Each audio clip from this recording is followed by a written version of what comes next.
কিন্তু এরপরে আমাদের ইন্ডিয়ার সাথে রেসপন্সিভলি মানে কথা বলা দরকার, মানে ডিপ্লোম্যাটিক চ্যানেল, পলিটিক্যাল চ্যানেলে কথাবার্তা বলা দরকার যে আমাদের কজটাকে তারা যেভাবে বহির্বিশ্বে হাজির করছে, দ্যাটস ভেরি সিনিক্যাল এবং সিজোফ্রেনিক।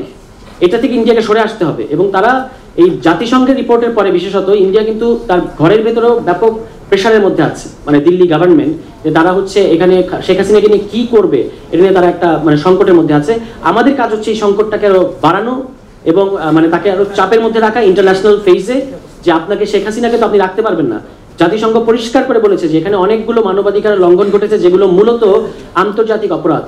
তা আন্তর্জাতিক অপরাধ হলে তার বিচারও তো আন্তর্জাতিক আদালতে আমরা কেন তুলতে পারছি না আমি জানি না। যে এটা আমি জানি না, এখানে সারা আপা আছেন, তিনি আরো লিগ্যাল ব্যাপারগুলো ভালো বলতে পারবেন, কালকেও এই ধরনের একটা প্রোগ্রাম আছে। কিন্তু আন্তর্জাতিক অপরাধ যদি হয় তাহলে এটাকে আন্তর্জাতিক আদালতে আমরা যেতে পারছি না কেন?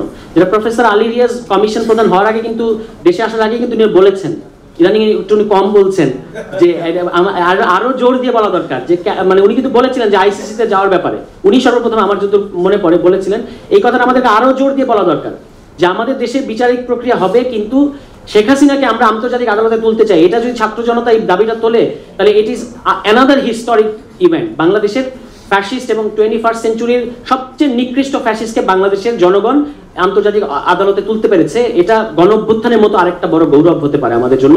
তো সেই দিক থেকে আমাদের ভাবার ব্যাপার আছে। এগুলো নিয়ে নিশ্চয়ই আমাদের যারা সারা আপারা এগুলো নিয়ে লম্বা সময় খুবই ফ্রুটফুল কাজ করছেন, আমরা আশা করবো যে তারা এগুলোর ব্যাপারে ভাববেন এবং পদক্ষেপ নেবেন।